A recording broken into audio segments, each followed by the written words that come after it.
కొంతమంది నీచమైనటువంటి దుర్మార్గులు ఏం మాట్లాడుతా ఉన్నారు. ఇంకా ఒక విషయం చెప్పాలంటే ఈ దేశంలో ఉన్నటువంటి మోటివేషనల్ స్పీకర్ మీ అందరికి తెలుసు, సోషల్ మీడియాలో కూడా ఉంటాడు.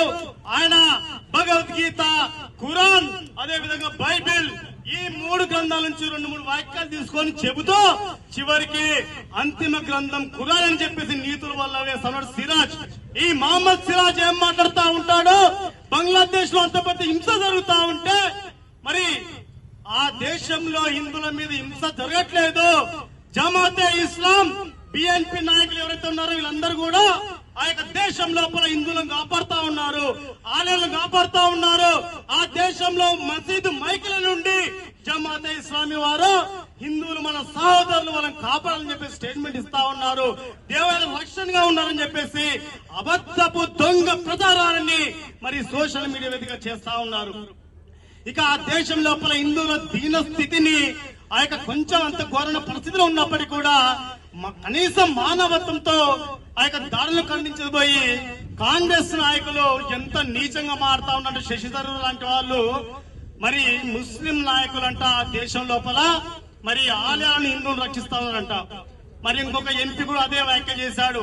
అయా శశిధర్, సిరాజుద్దీన్, మిమ్మల్ని వేదిక నుంచి అడుగుతా ఉన్నాం, మరి ఆ దేశం లోపల ముస్లింలు మసీదు మైకుల నుంచి హిందూ సోదరులను ఆలయాలను కాపాడని స్టేట్మెంట్ ఇస్తే వాళ్ళకి రక్షణగా ఉంటే ఆ దేశం లోపల హిందువుల మీద దాడులు చేస్తున్నది ఎవరు?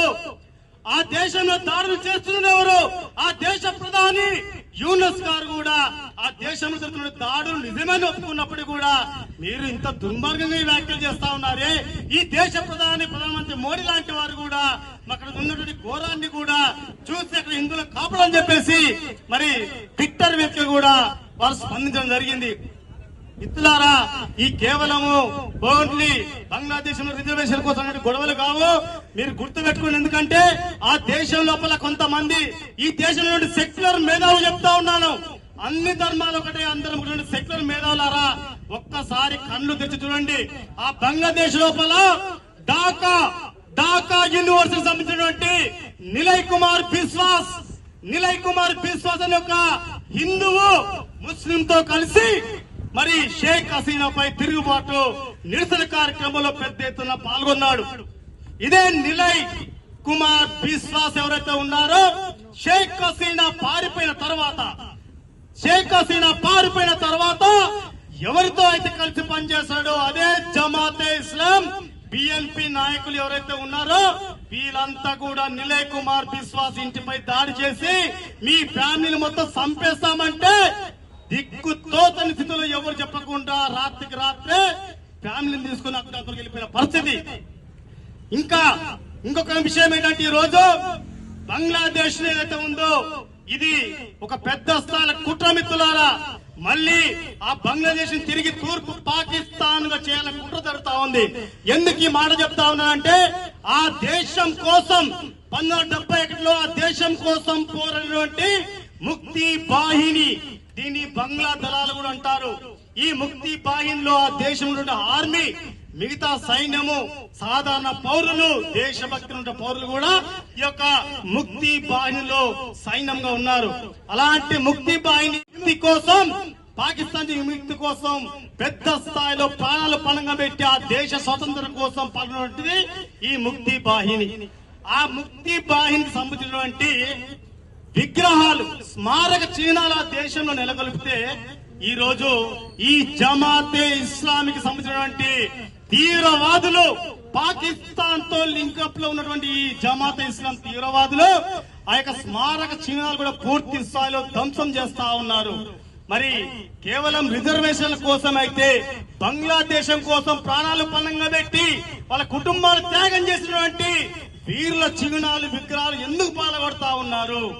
ఇది పెద్ద కుట్ర. ఆ దేశంలో పెద్ద స్థాయిలో అడుగులు సృష్టించి పొరుగు రాష్ట్రమైనటువంటి భారతదేశాన్ని కూడా ఎంతో కొంత ఇబ్బంది పెట్టడం ఒక ఆలోచన.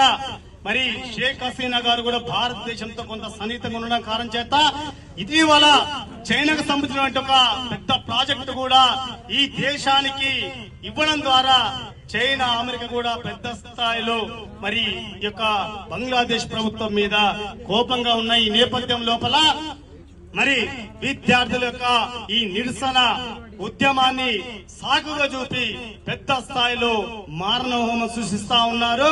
షేక్ హసీనా కనీసము మరి విద్యార్థులు తీసి మాట సమయం లేకుండా ఆ దేశం విడిచి పారిపోయే స్థాయికి తీసుకొచ్చారు. మిత్రులారా గుర్తుపెట్టుకోండి, ఈ రోజు ఆ బంగ్లాదేశ్ లో మరి ఏ కులం చూడలేదు, నీకున్న ఆస్తులు చూడలేదు, నువ్వు రాజకీయ నాయకుడు చూడలేదు, నువ్వు ఎంత ధనవంతుడు చూడలేదు, కేవలం హిందూ అయితే మాత్రం నరమేధ సృష్టించారు. గుర్తుపెట్టుకో మిత్రులారా, ఈ దేశంలో చిలుక పలుకుల వలికే ఏ సెక్టర్ మేధాలుండ్రో ఇదంతా కూడా ఒకసారి గుర్తుపెట్టుకోండి. రేపన్నాడు అదే పరిస్థితి ఈ దేశంలో తలెత్తితే నీవు డబ్బున్న వాడివా, రాజకీయుడువా, ప్రభుత్వ ఉద్యోగివా, ఇంకేం ఇవన్నీ చూడరు, నీ కుటుంబాన్ని మొత్తం దహించి వేస్తారు, నాశనం చేస్తారు. గుర్తుపెట్టుకోండి. ఇప్పటికైనా కళ్ళు తెరిచి మీరు భవిష్యత్తులో రాబోయేటువంటి ఈ భయానక పరిస్థితిని పసిగట్టి అప్రమత్తంగా లేకపోతే చివరికి మిగిలేది బూడిదే. గుర్తుపెట్టుకోండి. జై శ్రీరామ్.